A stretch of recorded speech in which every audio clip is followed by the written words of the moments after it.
एक successful investing के लिए आपको किसी फैंसी डिग्री, हाई आईक्यू या लक की जरूरत नहीं है। आपको बस इन्वेस्टिंग की बेसिक नॉलेज, एक इन्वेस्टमेंट स्ट्रैटेजी और अपने इमोशंस को कंट्रोल करना आना चाहिए। अगर आप यह चीज करते हो तो आप इजीली स्टॉक मार्केट से बहुत कुछ प्रॉफिट कमा सकते हो। जैसा आपको पता होगा कि 2008 में मार्केट क्रैश कर गया था, लेकिन जिन लोगों ने उस समय इन्वेस्ट किया था वे करोड़पति बन गए थे, क्योंकि उन्होंने शेयर्स बहुत कम दामों पर खरीदे थे। ऐसे ही 2019 में कोरोना की वजह से मार्केट क्रैश कर गया था। वह समय भी इन्वेस्ट करने के लिए अच्छा था। कुछ लोगों को नुकसान भी हुआ था, लेकिन अगर वे एवरेज कर लेते, यानी उन्हीं शेयर्स को कम दामों पर खरीद लेते, तो उनका नुकसान फायदे में बदल जाता। दुनिया के सबसे अमीर व्यक्ति वॉरेन बफेट का नाम तो आपने सुना ही होगा। यह किताब वॉरेन बफेट की फेवरेट किताब है और वॉरेन बफेट ने तो यहां तक कह दिया कि उनकी जितनी भी सक्सेस है उस सारी सक्सेस का क्रेडिट वह इस किताब को देना चाहते हैं। इस किताब के लेखक ग्राहम एक अमेरिकन इकोनॉमिस्ट और प्रोफेशनल इन्वेस्टर थे और इस किताब को इन्वेस्टिंग की दुनिया में बाइबल ऑफ इन्वेस्टिंग भी कहा जाता है। यानी यह एक तरह का इन्वेस्टिंग से संबंधित महान ग्रंथ। अमीर बनने से पहले एक इंटेलिजेंट इन्वेस्टर बनना सीखना चाहिए और इन्वेस्टिंग टेक्निक्स सीखने के लिए द इंटेलिजेंट इन्वेस्टर से अच्छी ऑडियो बुक कोई हो ही नहीं सकती। अध्याय 1, निवेश बनाम स्पेकुलेशन, वे परिणाम जो इंटेलिजेंट इन्वेस्टर चाहता है।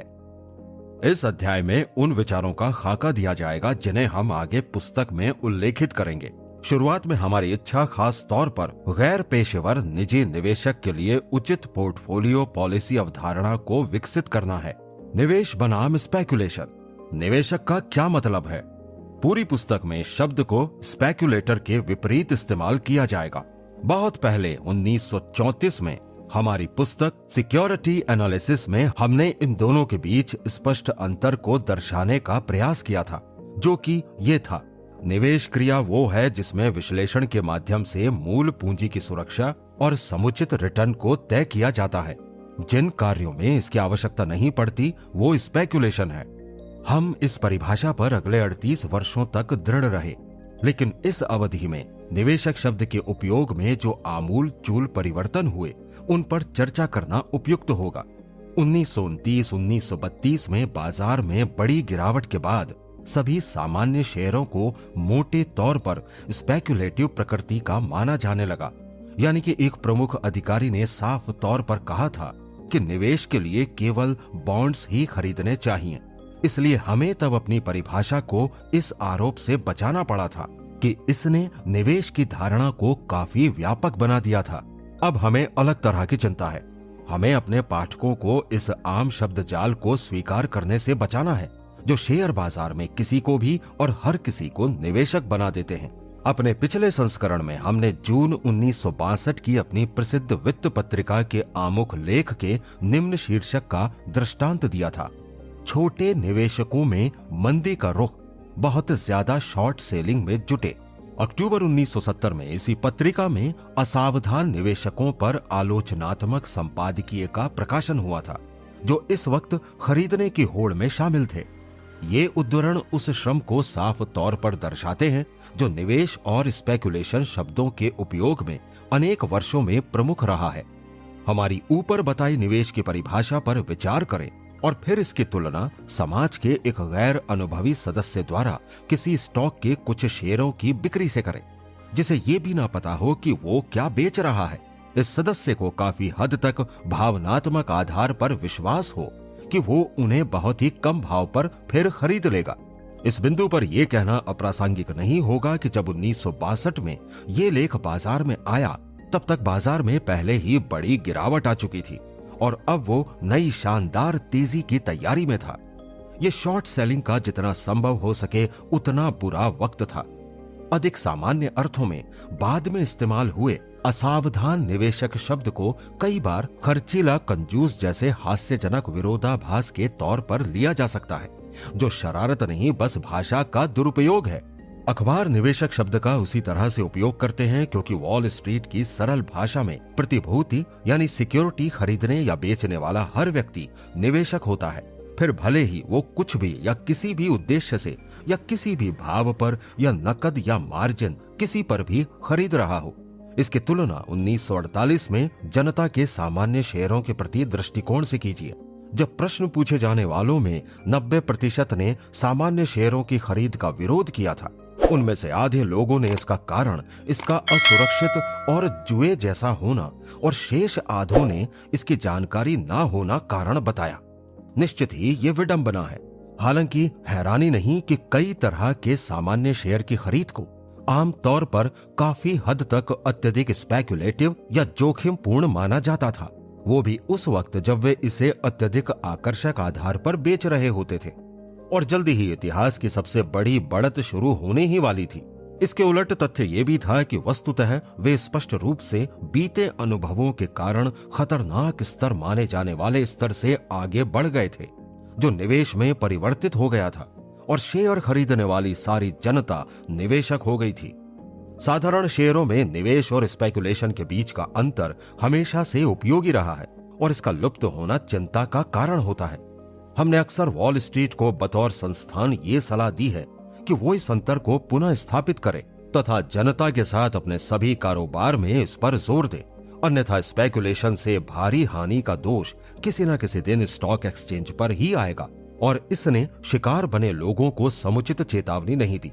विडंबना देखिए कि एक बार फिर कुछ स्टॉक एक्सचेंज फर्मों में हाल ही में हुई वित्तीय परेशानियों का कारण उनका स्पेकुलेटिव सामान्य शेयरों को खुद के मूल पूंजी फंड में शामिल करना रहा। हमें विश्वास है कि इस पुस्तक के पाठक सामान्य शेयरों से संबंधित अंतर्निहित जोखिमों के बारे में साफ तौर पर समझ जाएंगे। ऐसे जोखिम जो उनसे मिलने वाले मुनाफे के मौकों में अनिवार्य रूप से होते हैं तथा इन दोनों को निवेशक को अपनी गणनाओं में अवश्य शामिल करना चाहिए। हमने अभी जो कहा है ये इस बात का संकेत है कि साइमन प्योर इन्वेस्टमेंट पॉलिसी जैसी अब कोई चीज नहीं है जिसमें प्रतिनिधि साधारण शेयर समावेशित हों। इस तरह से कोई व्यक्ति उन्हें इस भाव पर खरीदने की प्रतीक्षा कर सके जिसमें बाजार संबंधी जोखिम ना हो अथवा कोटेशनल घाटा इतना बड़ा हो कि बेचैन कर दे। निवेशक को बहुधा अपनी शेयर होल्डिंग में स्पेक्युलेटिव फैक्टर होने पर नजर रखनी चाहिए।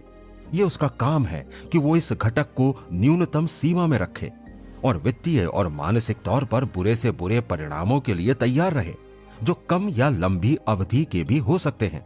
यहाँ स्टॉक स्पेकुलेशन से संबंधित 2 पैरा और होने चाहिए, क्योंकि जैसा कि अब सब जानते हैं कि स्पेकुलेटिव घटक अधिकांश प्रतिनिधि सामान्य शेयरों में अंतर्निहित होते हैं। स्पष्ट स्पेकुलेशन ना तो अवैध है और ना अनैतिक और ना ही इसे सीखना मुश्किल है जैसा कि अधिकांश लोग समझते हैं। इसके अलावा कुछ हद तक स्पेकुलेशन आवश्यक और अपरिहार्य है, क्योंकि बहुत से साधारण शेयरों में लाभ और हानि दोनों की पर्याप्त संभावनाएं होती हैं तथा इसके जोखिम की भी कल्पना कर लेनी चाहिए। इंटेलिजेंट इन्वेस्टमेंट की तरह इंटेलिजेंट स्पेकुलेशन भी होता है, लेकिन ऐसे भी बहुत से तरीके हैं जिनमें स्पेकुलेशन बुद्धिमानी नहीं होती। इनमें से कुछ प्रमुख हैं। नंबर 1, स्पेकुलेशन करते हुए इसे निवेश समझना। नंबर 2, समुचित ज्ञान और कौशल ना होने के बावजूद स्पेकुलेशन को विनोद की तरह गंभीरता से लेना। और नंबर 3, जितना नुकसान सह सकते हैं उससे ज्यादा धन स्पेकुलेशन में लगाना। हमारी रूढ़िवादी सोच के अनुसार प्रत्येक गैर पेशेवर जो मात्र मार्जिन पर काम कर रहा है वो स्वतः सिद्ध स्पेकुलेशन कर रहा है और ये उसके ब्रोकर का काम है कि उसे सही सलाह दे। और जो कोई भी कथित लोकप्रिय सामान्य शेयर खरीद रहा है या ऐसी ही कोई चीज खरीद रहा है तो ये या तो स्पेकुलेशन है या जुआ। स्पेकुलेशन हमेशा से ही मोहक रहा है और अगर आप इस खेल में माहिर हैं तो ये बहुत आनंददायी भी है, लेकिन अगर आप इसमें अपना भाग्य आजमाना चाहते हैं तो अपनी मूल पूंजी का कुछ हिस्सा जो जितना कम हो उतना ही अच्छा है, इसको इस उद्देश्य से अलग निकाल लें। इस खाते में और ज्यादा धन केवल इसलिए ना जोड़ें क्योंकि बाजार चढ़ रहा है और मुनाफा बढ़ रहा है। यह वक्त अपने स्पेकुलेशन फंड से पैसा निकालने का है। अपने स्पेकुलेटिव और निवेश परिचालन को एक ही खाते से ना करें, ना ही ऐसा सोचें। रक्षात्मक निवेशक की परिणाम प्रत्याशा। हमने पहले ही बताया है कि रक्षात्मक निवेशक वो है जो मुख्य रूप से सुरक्षा में रुचि रखता है तथा परेशानियों से मुक्त रहकर निवेश करता है। सामान्य रूप से कहें तो औसत सामान्य हालात में उसे कौन सा मार्ग लेना चाहिए और वो कितने रिटर्न की उम्मीद कर सकता है, अगर ऐसे किन्हीं हालात का अस्तित्व वास्तव में है। इस सवालों के जवाब देने से पहले हमें विचार करना होगा कि 7 वर्ष पूर्व हमने इस विषय पर क्या लिखा था। दूसरा, तब से अब तक निवेश के आशानुकूल रिटर्न को शासित करने वाले अंतर्निहित कारकों में कौन से अहम बदलाव हो गए हैं, और अंत में मौजूदा हालात यानी 1972 की शुरुआत में उसे क्या करना चाहिए और वो किसकी उम्मीद कर सकता है। नंबर 1, हमने 6 वर्ष पहले क्या कहा था।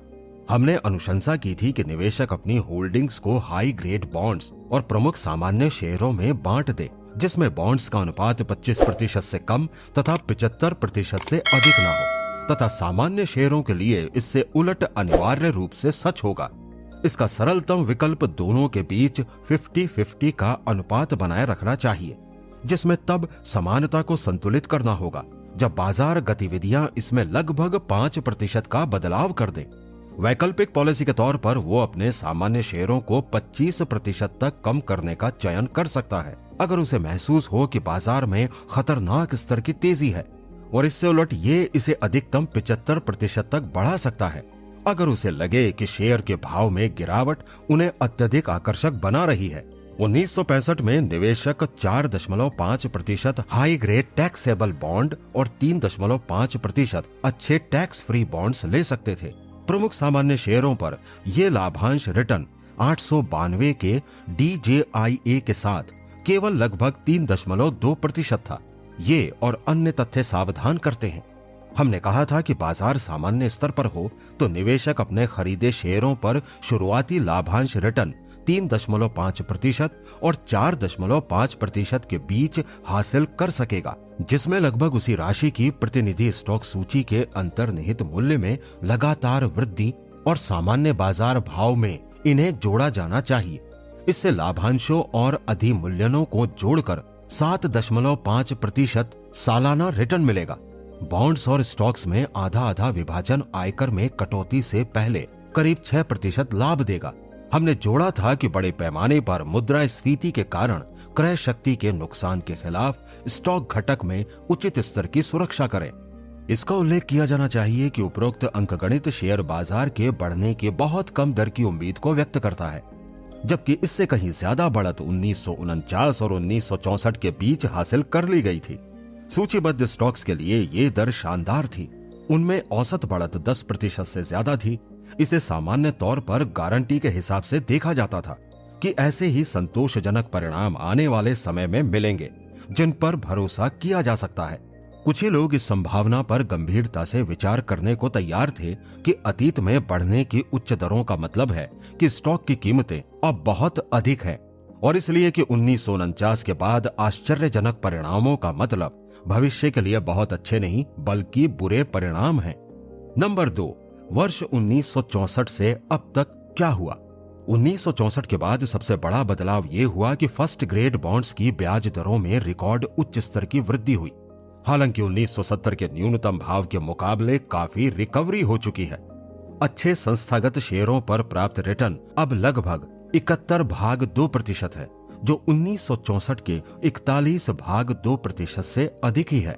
इसी बीच DJIA टाइप शेयरों के लाभांश रिटर्न में हो रही अच्छी बढ़त 1969-70 में बाजार गिरने के दौरान भी जारी रही, लेकिन हमारे ये लिखते वक्त जब डाउ 900 पर है तब ये 1964 के अंत के 3.2% के मुकाबले 3.5% से कम है। इस अवधि के दौरान ब्याज दरों में आए बदलावों से मीडियम टर्म बॉन्ड्स मानो 20 वर्ष के बाजार भाव में अधिकतम लगभग 38% गिरावट आई। ये इस तरक्की का विरोधाभासी पहलू भी है। 1964 में हमने विचार से इस संभावना पर चर्चा की थी कि शेयरों के भाव संभवतः काफी अधिक है और ये अंततः बड़ी गिरावट का कारण बनेगा, लेकिन हमने इस संभावना पर विशेष रूप से विचार नहीं किया था कि ऐसा ही उच्च ग्रेड बॉन्ड्स के साथ भी हो जाएगा। न ही हमारे किसी अन्य जानने वाले ने किया। हमने ये चेतावनी दी थी कि ब्याज दरों में बदलावों के कारण दीर्घावधिक बॉन्ड के भाव काफी भिन्न हो सकते हैं।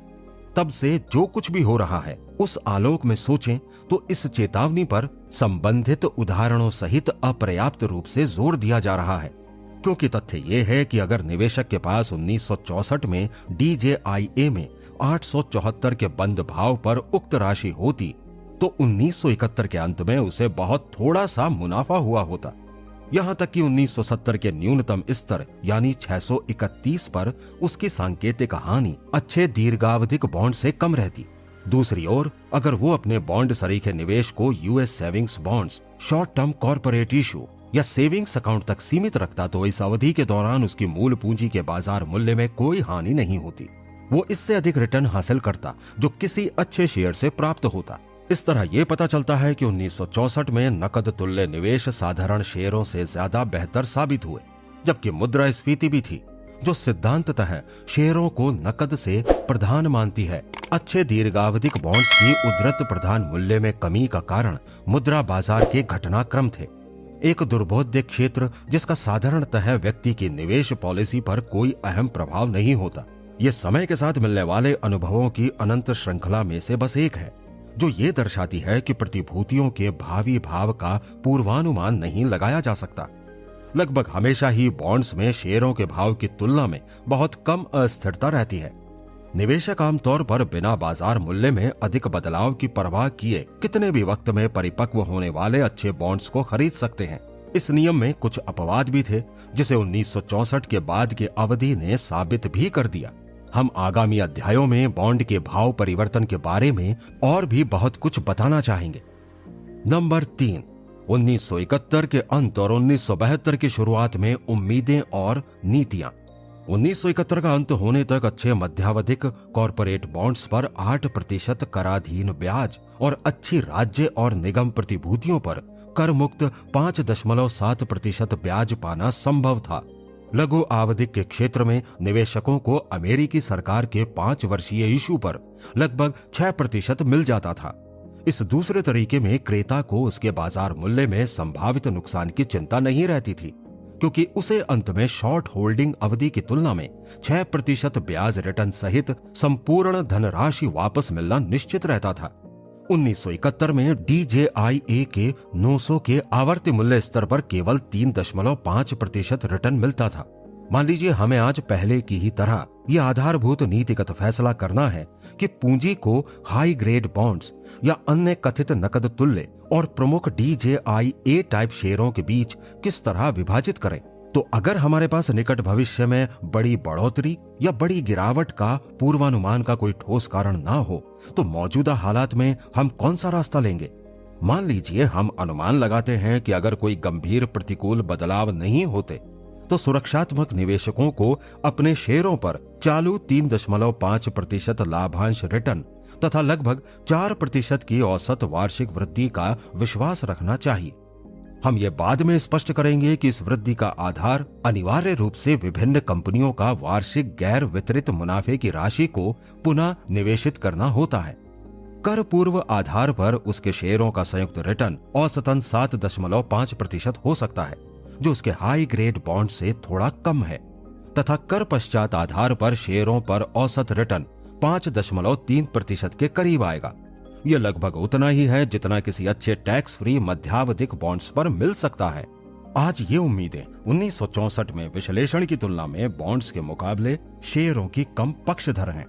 यह निष्कर्ष अनिवार्य रूप से उस बुनियादी तथ्य का अनुपालन करता है कि 1964 से बॉन्ड से प्राप्त रिटर्न शेयरों के रिटर्न के मुकाबले बहुत ज्यादा है। हमें यह तथ्य नहीं भूलना चाहिए कि अच्छे बॉन्ड्स पर ब्याज और मूल पूंजी भुगतान अधिक सुरक्षित होता है और इस कारण वे लाभांश और शेयरों की भाव वृद्धि से अधिक सुनिश्चित होता है। इसके साथ ही हम मजबूरन ये निष्कर्ष दे रहे हैं कि आज वर्ष 1971 के अंत में बॉन्ड निवेश स्पष्ट रूप से शेयर निवेश से अधिक बेहतर है। अगर हमें इस निष्कर्ष के सही होने का भरोसा है तो हमें सुरक्षात्मक निवेशक को सुझाव देना चाहिए कि वो अपना सारा धन बॉन्ड्स में लगाए, ना कि साधारण शेयरों में, जब तक चालू रिटर्न के संबंध में महत्वपूर्ण बदलाव होकर वो शेयरों के पक्ष में ना हो जाए। लेकिन निश्चित ही आज के स्तर पर हम पक्के तौर पर नहीं कह सकते कि बॉन्ड्स का प्रदर्शन शेयरों से बेहतर होगा। पाठक तुरंत ही दूसरे पक्ष के तौर पर मुद्रास्फीति कारक को संभावित कारण के तौर पर सोच लेंगे। अगले अध्याय में हम तर्क देंगे कि लाभों में वर्तमान भिन्नताओं को देखते हुए अमेरिकी मुद्रास्फीति पर हमारा विशिष्ट अनुभव इस सदी में बॉन्ड्स की जगह शेयरों को चुनने का समर्थन नहीं करता, लेकिन एक संभावना हमेशा रहेगी, हालांकि हमने इसे दूर की कौड़ी माना है और वो ये कि मुद्रास्फीति बढ़ जाए, जो किसी न किसी मायने में शेयर इक्विटीज को बॉन्ड से बेहतर बना देगी, जिसका भुगतान डॉलर में निर्धारित रकम में है। एक वैकल्पिक संभावना भी है जिसे हम काफी हद तक असंभावित मानते हैं, और वो ये कि अमेरिकी कारोबार इतने अधिक लाभकारी हो जाएं बिना मुद्रास्फीति आए, जिससे आने वाले वर्षों में साधारण शेयरों के मूल्य में बड़े पैमाने पर वृद्धि को औचित्यपूर्ण सिद्ध कर सके। आखिर में इसके अलावा कुछ और ज्ञात संभावनाएं भी हैं जिनसे हम शेयर बाजार में बिना वास्तविक औचित्य के आधारभूत मूल्यों में अत्यधिक पूर्वानुमानित बढ़त होते देख सकते हैं। इनमें से हमारे ध्यान में ना आए किसी अन्य कारण से भी निवेशक को बॉन्ड्स पर 100% ध्यान केंद्रित करने पर पछतावा हो सकता है, भले ही उसमें रिटर्न स्तर ज्यादा अनुकूल हो। इसलिए अधिक ध्यान रखने योग्य बातों पर इस पूर्वगामी चर्चा के बाद हम पुनः उसी बुनियादी समझौता नीति पर बात करेंगे जो सुरक्षात्मक निवेशकों के लिए है, खासकर उन लोगों के लिए जिन्होंने बड़ी मात्रा में धन बॉन्ड टाइप होल्डिंग्स में और काफी मात्रा में इक्विटी में लगाया है। यह आज भी सत्य है कि वे दोनों घटकों के बीच सरल 50-50 का विभाजन कर सकते हैं या ऐसा अनुपात रख सकते हैं जो उनके अनुकूल हो, जिसमें इनके बीच न्यूनतम 25% से अधिकतम 75% का अंतर हो सकता है। हम इन वैकल्पिक नीतियों पर अपने विस्तृत विचार आगामी अध्यायों में प्रस्तुत करेंगे। चूंकि फिलहाल साधारण शेयरों से परिकल्पित कुल रिटर्न बॉन्ड्स के लगभग समान ही है, तो फिलहाल निवेशकों को मिलने वाले अनुमानित रिटर्न यानी कि शेयरों के मूल्यों में बढ़त समेत में कोई ज्यादा अंतर नहीं होगा, चाहे उसने इन दोनों घटक में धन का बंटवारा किस तरह से किया हो। उपरोक्त गणना के अनुसार दोनों हिस्सों से प्राप्त औसत रिटर्न कर पूर्व 7.8% या कर मुक्त आधार या अनुमानित कर के भुगतान पर 5.5% रह सकता है।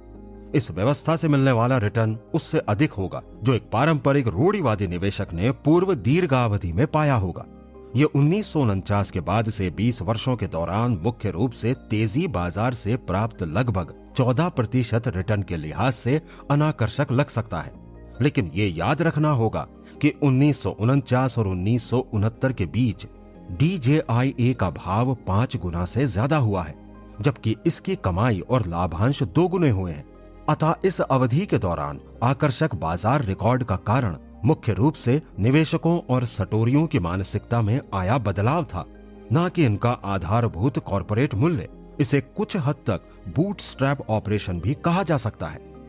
सुरक्षात्मक निवेशक के साधारण शेयर पोर्टफोलियो की बात करें तो हमने केवल उन प्रमुख इश्यू के बारे में ही बात की है जो डाउ जोन्स इंडस्ट्रियल एवरेज के 30 घटकों में शामिल है। हमने ऐसा केवल सुविधा की दृष्टि से किया है।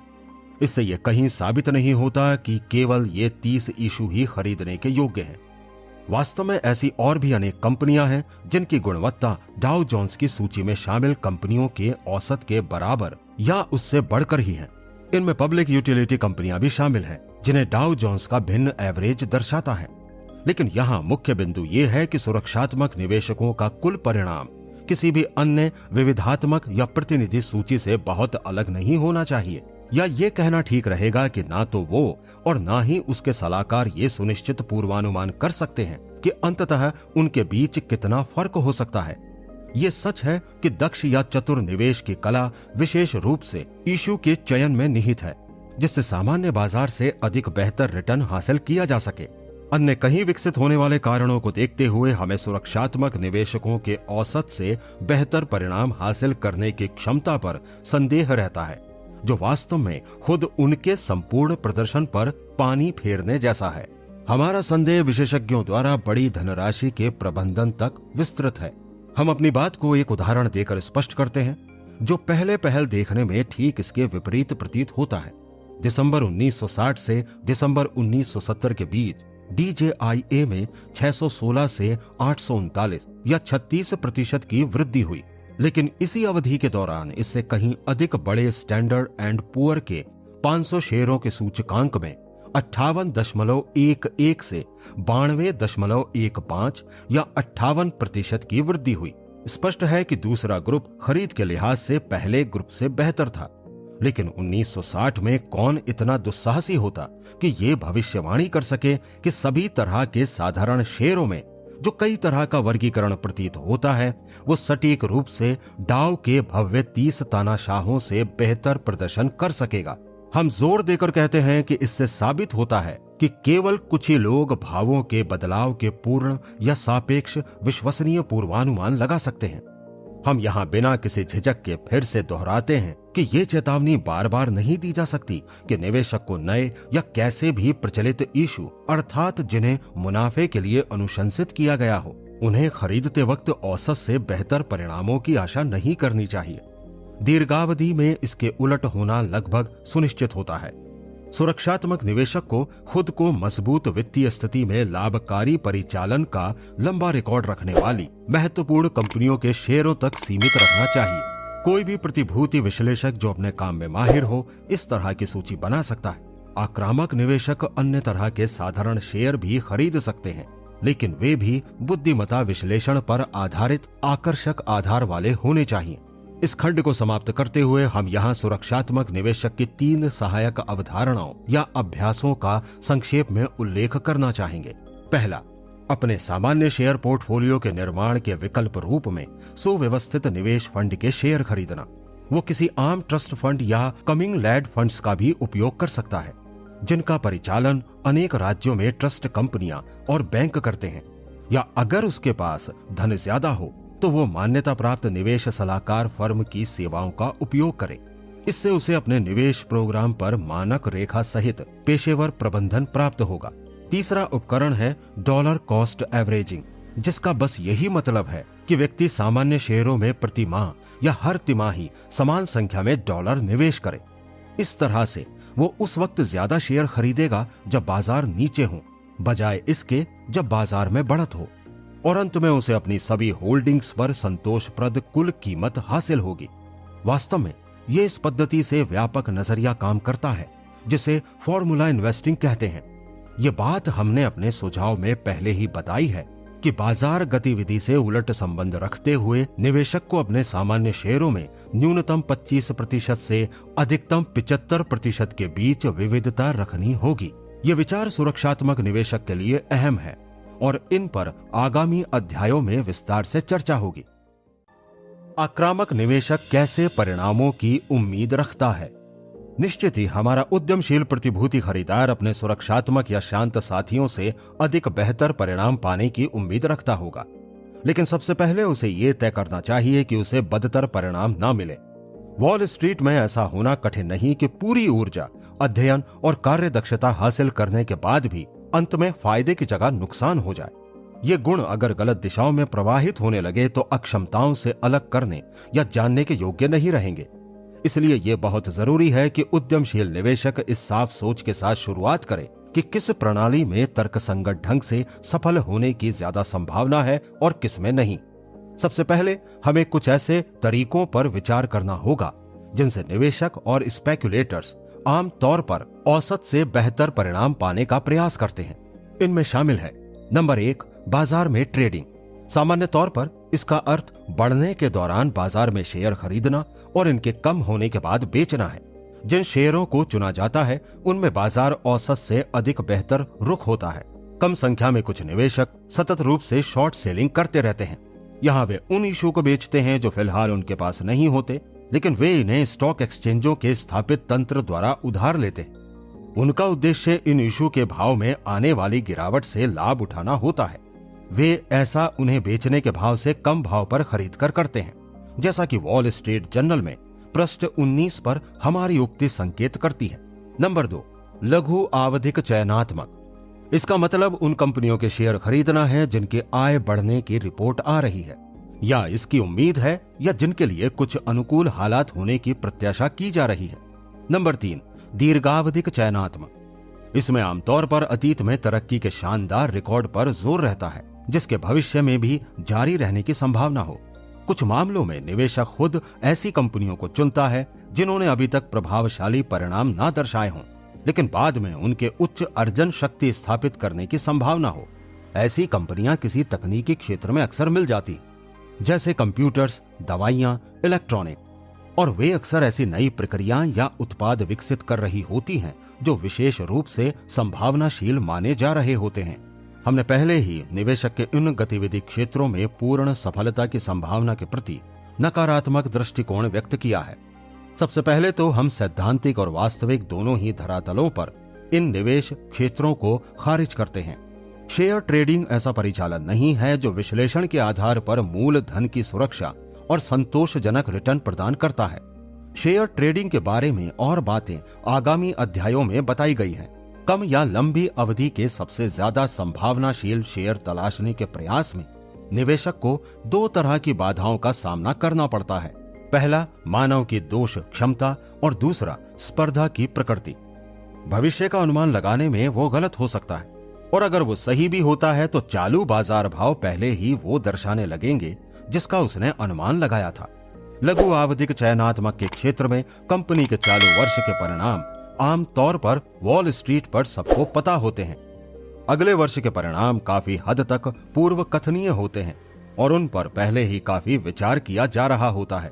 इसलिए निवेशक जो इस वर्ष के श्रेष्ठतम परिणामों के आधार पर इशू चुन रहा होता है या उसे अगले वर्ष के लिए जो उम्मीद दिलाई गई होती है, उसकी पूरी संभावना है कि बाकी लोग भी वही सब उन्हीं कारणों से कर रहे होंगे।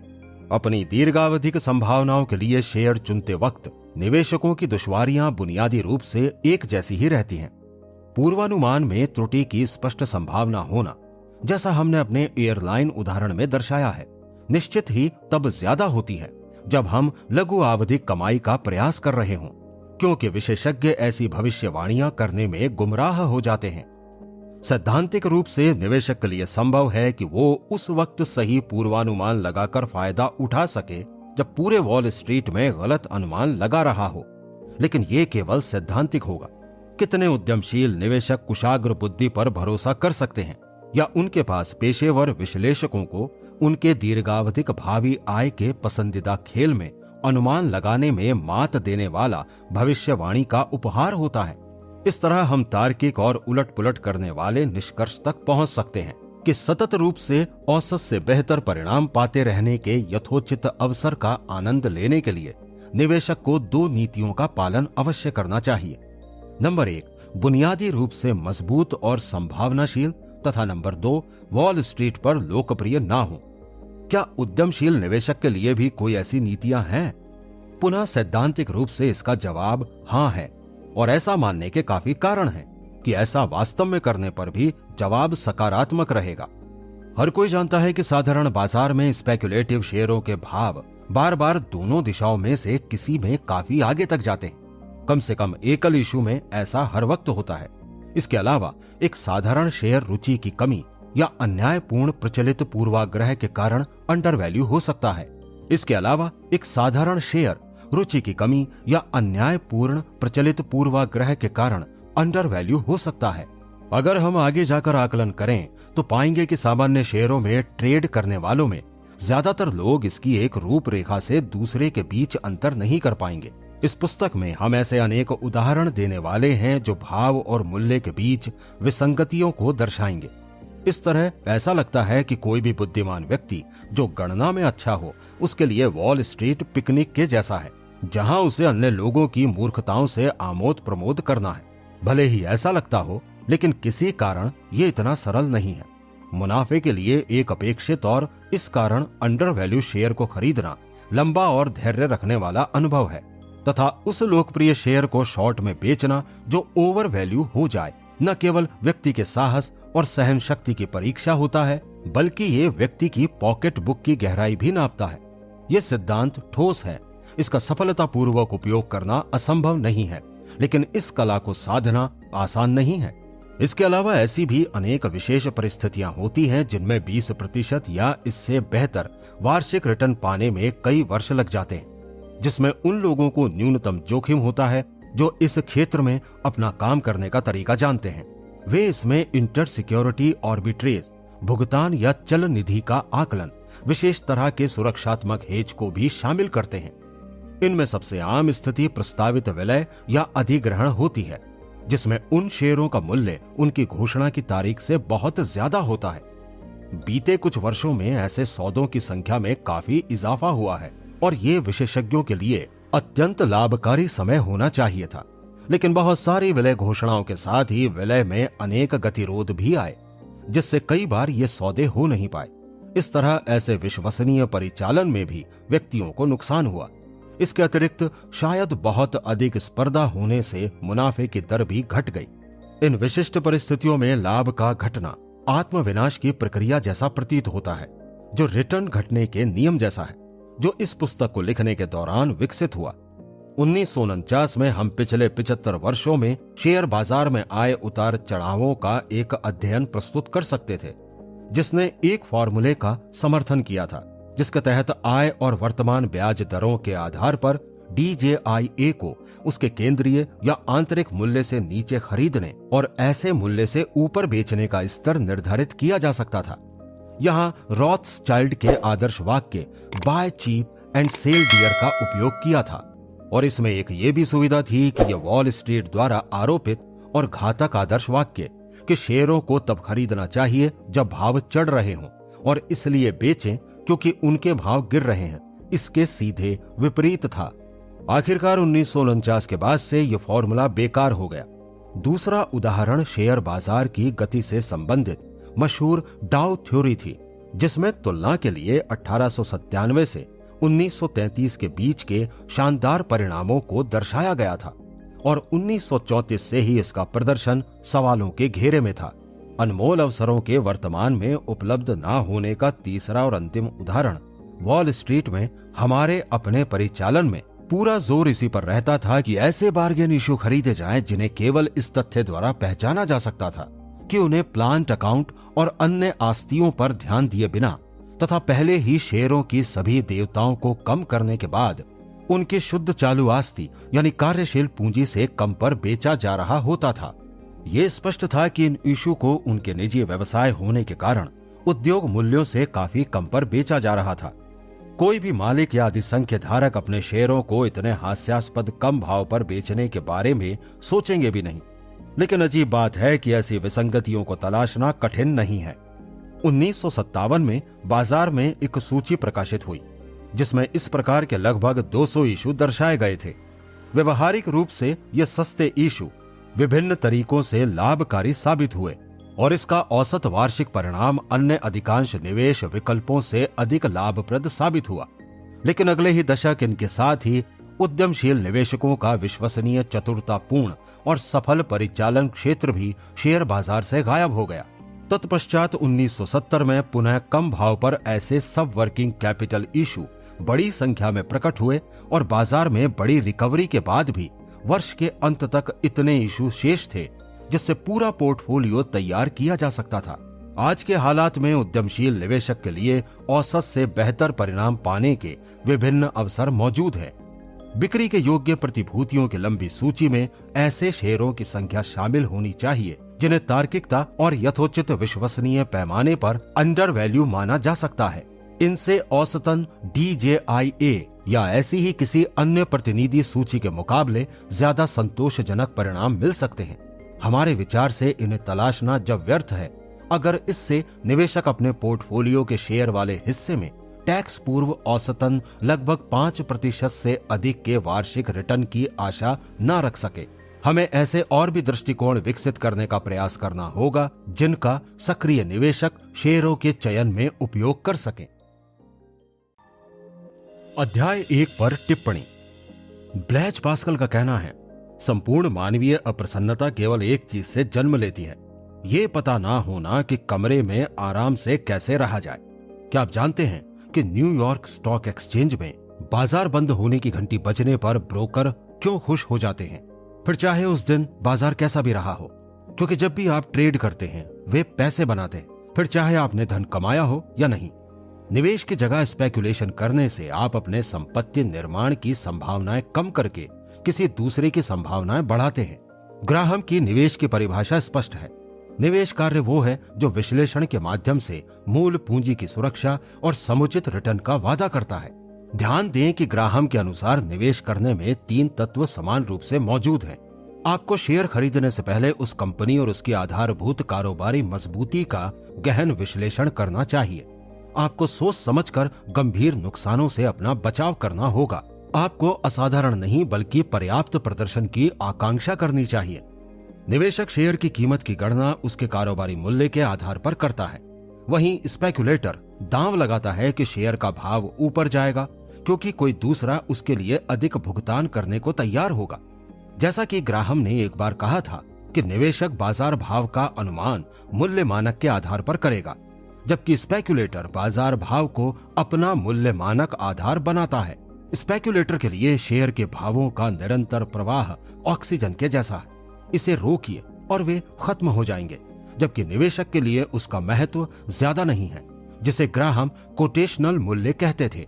ग्राहम आग्रहपूर्वक आपसे केवल तभी निवेश करने को कहते हैं जब आपको आसानी हो, भले ही आपके पास उसका दैनिक भाव जानने का कोई रास्ता ना हो।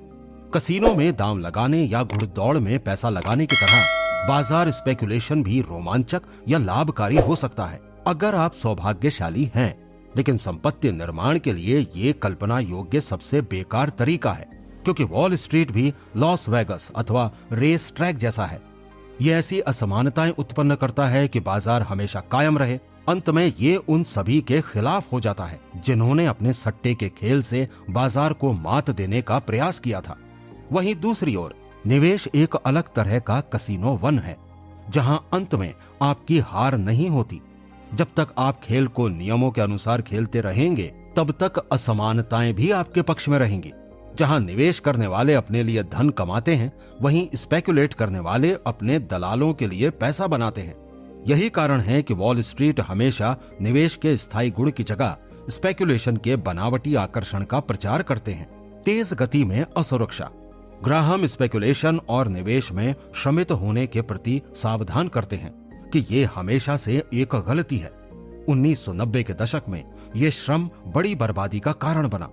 लगता था कि लगभग हर किसी का धैर्य चुक गया था और पूरा अमेरिका स्पेकुलेशन नेशन यानी सटोरिया देश बन गया था, जहां ट्रेडर्स भरे पड़े थे जो एक के बाद एक शेयरों को इस तरह निशाना बना रहे थे जैसे अगस्त के महीने में टिड्डे घास के मैदान में चारों ओर मंडराने लगते हैं। लोगों को यकीन होने लगा कि किसी निवेश तकनीक की जांच का सबसे आसान तरीका ये देखना है कि क्या ये कारगर रही। अगर वे बाजार में सफल रहते, फिर भले ही उनकी तकनीक कितनी भी खतरनाक या मूर्खतापूर्ण रही हो, लोग यही होने का दावा करने लगते थे। लेकिन इंटेलिजेंट इन्वेस्टर की अस्थायी रूप से सही होने में कोई दिलचस्पी नहीं होती। अपने दीर्घावधि वित्तीय लक्ष्यों को पाने के लिए आपको सतत और विश्वसनीय रूप से सही होना होगा। 1990 के दशक में जो तकनीकें चलन में थी, उनमें डे ट्रेडिंग, विविधीकरण की अनदेखी करना, लोकप्रिय म्यूचुअल फंड्स को खरीदते बेचते रहना, स्टॉक चुनने की प्रणालियों का पालन करना आदि शामिल थी, जो काम करती प्रतीत होती थी, लेकिन दीर्घावधि में इनके काम करते रहने की संभावना नहीं थी, क्योंकि ये ग्राहम के निवेश संबंधी 3 पैमानों पर खरी नहीं उतरती थी। अस्थायी तौर पर अधिक रिटर्न मिलने से कुछ साबित नहीं होता। इसे समझने के लिए ऐसे 2 स्थानों की कल्पना कीजिए जो एक दूसरे से 130 मील की दूरी पर हैं। अगर मैं 65 मील प्रति घंटे की गति से चलूं तो ये दूरी 2 घंटे में पूरी कर लूंगा, लेकिन अगर मैं 130 मील प्रति घंटे से ड्राइव करूं तो वहां 1 घंटे में पहुंच जाऊंगा। अगर मैं ऐसा करूं और सलामत बच जाऊं तो क्या मैं सही था? क्या आप भी ऐसा करने का प्रयास करेंगे? क्योंकि आपने मुझे इस काम करने की डींग मारते हुए सुना है। बाजार को हराने का दिखावटी प्रचार भी ऐसा ही है। संक्षेप में कहें तो जब तक आपका भाग्य साथ देगा, ये काम करेगा। समय के साथ इससे आपको नुकसान ही होगा।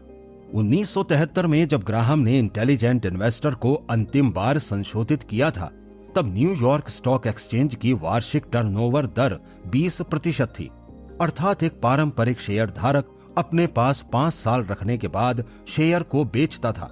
2002 आने तक ये टर्नओवर दर 105% तक पहुंच गई, जिसमें होल्डिंग अवधि केवल 11.4 महीने की थी।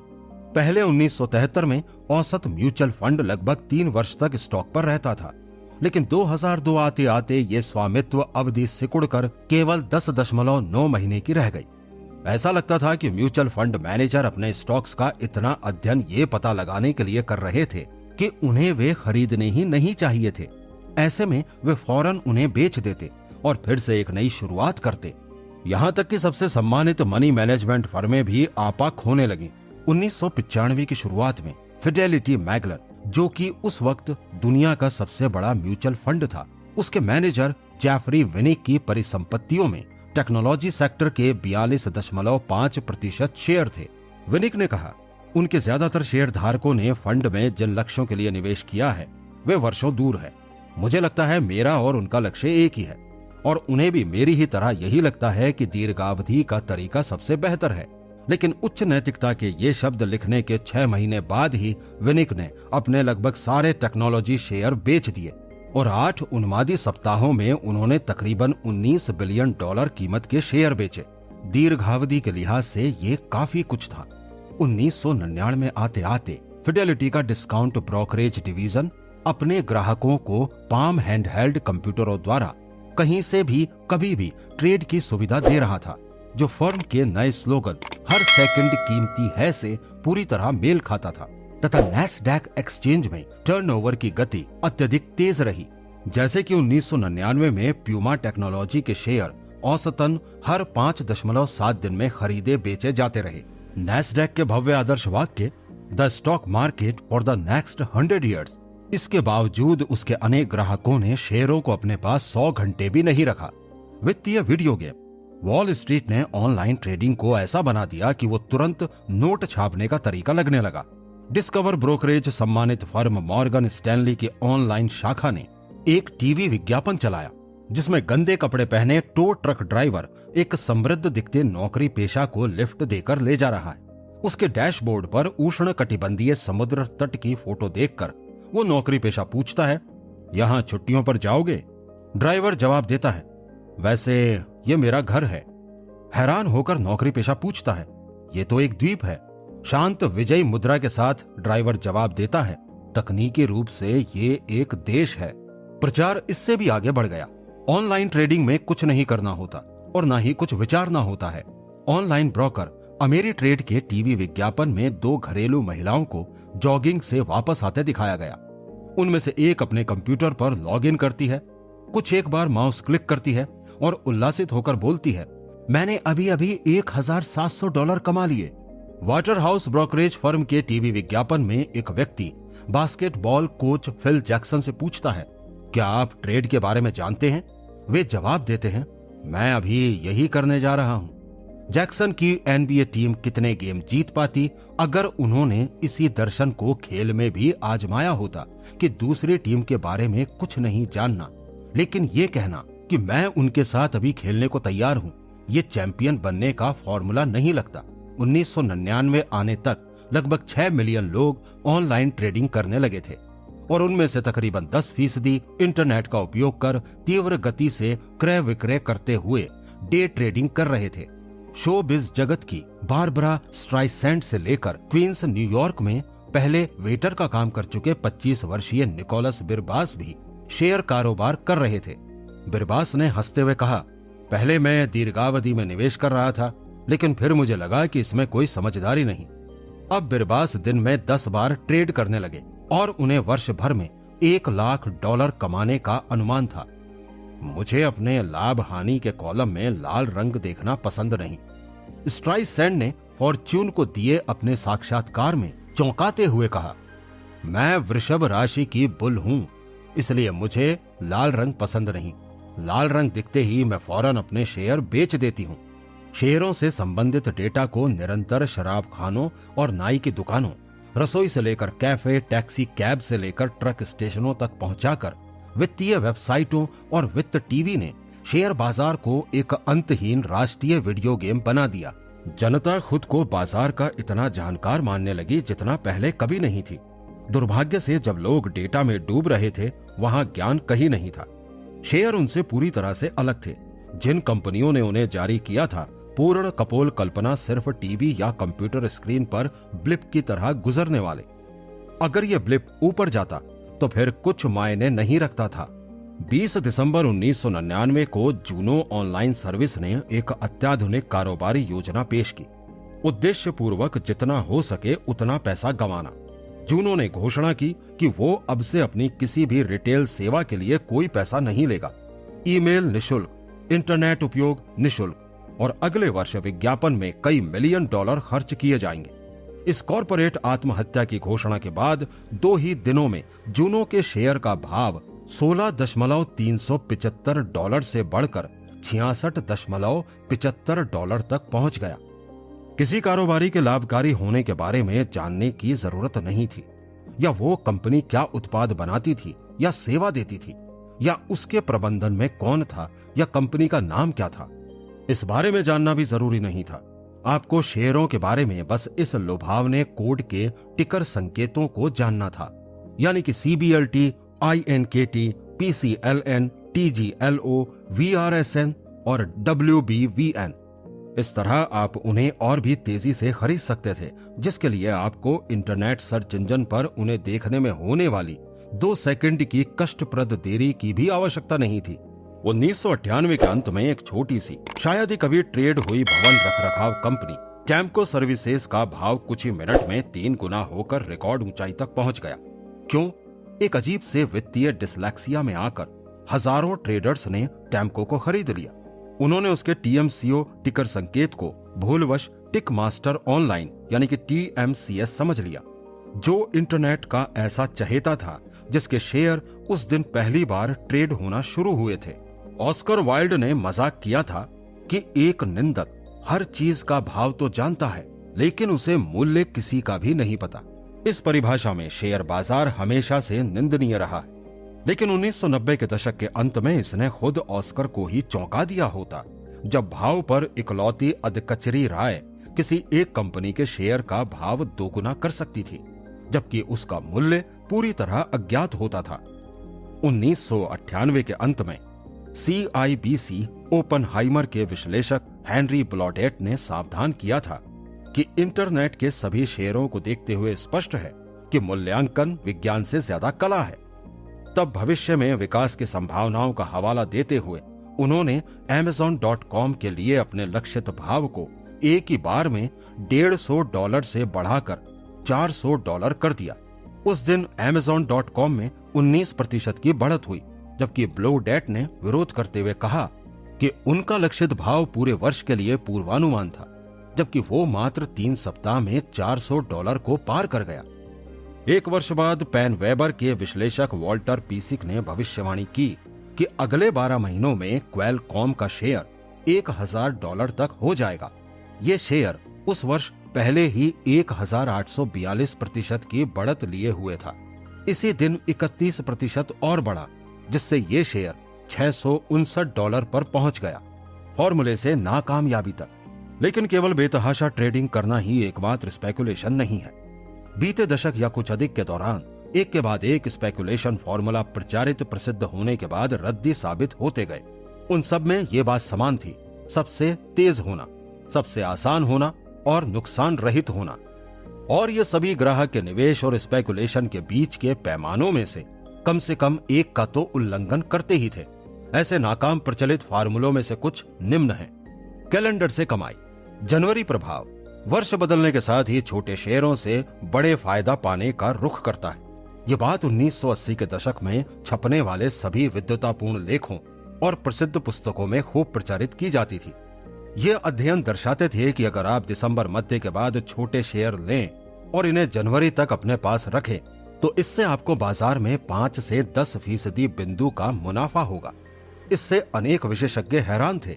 आखिर अगर ये इतना ही आसान था तो निश्चित ही सब लोगों ने इसके बारे में सुना होता और बहुत से लोग ऐसा कर रहे होते और ये अवसर निस्तेज हो जाता। इस जनवरी के झटके का क्या कारण था? सबसे पहले तो अनेक निवेशक नुकसान को रोकने के लिए अपने सबसे बेकार शेयरों को वर्ष के अंत में बेच देते हैं। इससे उनके टैक्स बिल में कटौती हो सकती है। दूसरा, पेशेवर धन प्रबंधक वर्ष का अंत आने पर कुछ ज्यादा सावधान हो जाते हैं और वे अपने अच्छे प्रदर्शन को बनाए रखना या खराब प्रदर्शन को न्यूनतम करना चाहते हैं। इस कारण वे गिरते शेयरों को खरीदने या इन्हें अपने पास रखने के इच्छुक नहीं होते।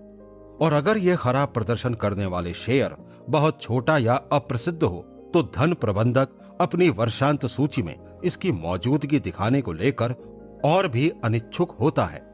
इस सब कारणों से छोटे शेयरों में कुछ वक्त के लिए खरीद फरोख्त होती है, जब जनवरी में टैक्स प्रेरित बिक्री समाप्त हो जाती है तो आमतौर पर उनके भाव फिर बढ़ते हैं, जिससे अच्छा और ठोस मुनाफा मिल सकता है। जनवरी का प्रभाव समाप्त तो नहीं, लेकिन कमजोर अवश्य हुआ है।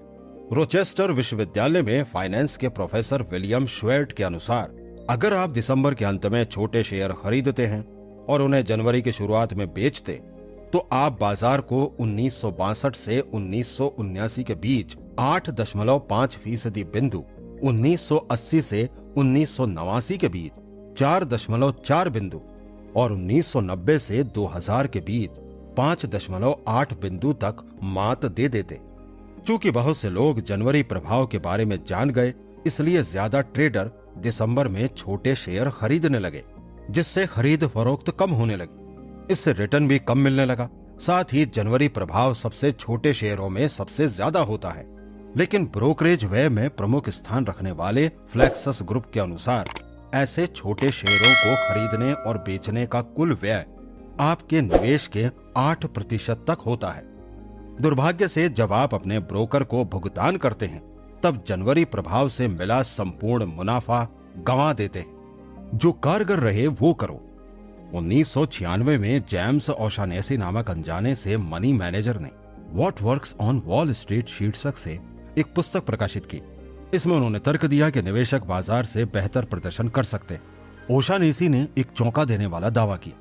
1954 से 1994 तक आप $10,000 को $8,74,504 बना सकते थे, जिसमें आप शानदार 18.2% के औसत वार्षिक रिटर्न के साथ बाजार से 10 गुना आगे बढ़ सकते थे। कैसे? ऐसे 50 शेयर खरीदकर जिनका 1 वर्षीय रिटर्न उच्चतम हो, मुनाफा 5 वर्षों से लगातार बढ़ रहा हो और शेयर का भाव उसके कॉर्पोरेट राजस्व से 1.5 गुना कम हो। अपने को वॉल स्ट्रीट का एडिसन मानते हुए ओशानेसी ने अपनी ऑटोमेटेड स्ट्रेटेजी यानी स्वचालित रणनीतियों के लिए यूएस पेटेंट नंबर 59,78,778 लिया और अपने जांच परिणामों के आधार पर 4 म्यूचुअल फंड्स निकाले। 1999 का अंत आने तक इन फंड्स में जनता ने $175 मिलियन का निवेश किया और शेयर धारकों को लिखे अपने वार्षिक पत्र में ओशानेसी ने धूमधाम के साथ कहा, हमेशा की तरह मुझे उम्मीद है कि हम सब साथ मिलकर मार्ग पर रहते और अपनी प्रमाणित निवेश रणनीतियों पर चलते हुए अपने दीर्घावधिक लक्ष्यों तक पहुंच जाएंगे। लेकिन what works on wall street ने ओशानेसी के इसका प्रचार करते ही काम करना बंद कर दिया। 2000 की शुरुआत में उनके 2 फंड्स इस तरह औंधे मुंह गिरे कि बंद ही हो गए और पूरे शेयर बाजार में ओशानेसी का हर एक फंड लगभग 4 वर्ष तक लगातार जारी रहने के बाद धाराशायी हो गया। जून 2000 में ओशानेसी अपने फंड्स को नए मैनेजर को सौंपकर अपने दीर्घावधि लक्ष्यों के निकट पहुंच गए और अपने ग्राहकों को उन समय पर खरी उतरी निवेश रणनीतियों के साथ अकेला छोड़ दिया। ओशानेसी के शेयर धारक शायद तब कम परेशान होते अगर उन्होंने अपनी पुस्तक को और उचित नाम दिया होता, जैसे What used to work on Wall Street until I wrote this book। Wall street में क्या काम करता था जब तक मैंने किताब नहीं लिखी थी। फुलिश 4 का अनुसरण करें। 1990 के मध्य में मोटली फूल वेबसाइट ने एक द फुलिश 4 तकनीक में प्रकाश आने का प्रचार किया। मोटली फूल के मुताबिक आपने बीते 25 वर्षों की बाजार औसत को मात दे दी होती और अपने निवेश की योजना बनाने में वर्ष भर में केवल 15 मिनट देकर आप अपने म्यूचुअल फंड से पूरा लाभ ले सकते हैं। सबसे अच्छा है कि इस तकनीक में जोखिम न्यूनतम था। आपको बस ये करना था। Number 1, Dow Jones industrial average में से सबसे कम भावों और उच्चतम लाभांशों वाले 5 शेयरों को चुनें। नंबर 2, इनमें सबसे कम भाव वालों को छोड़ दें। नंबर 3, दूसरे सबसे कम भाव वाले शेयर पर अपना 40% धन लगा दें। नंबर 4, बाकी बचे 3 शेयरों में से प्रत्येक पर 20% लगा दें। 1 वर्ष बाद पुनः डाउ की पूर्व की भांति पड़ताल करें और 1 से 4 चरण द्वारा पोर्टफोलियो को रीसेट करें। नंबर 6, धनवान होने तक यही करते रहें।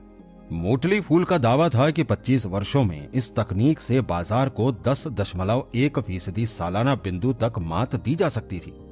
उनकी सलाह थी कि आगामी 2 दशकों में द फुलिश 4 में निवेशित $20,000 बढ़कर 17,91,000 हो जाएंगे।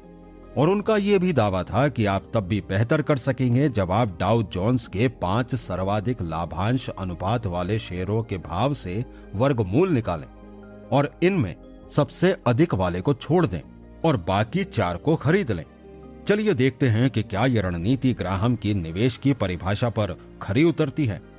किस तरह का संपूर्ण विश्लेषण सबसे अधिक आकर्षक भाव और लाभांश वाले शेयर को छोड़ने और उसी के जैसी वांछित खूबियों सहित कम अंक प्राप्त 4 को चुनने को न्यायोचित सिद्ध कर सकता है।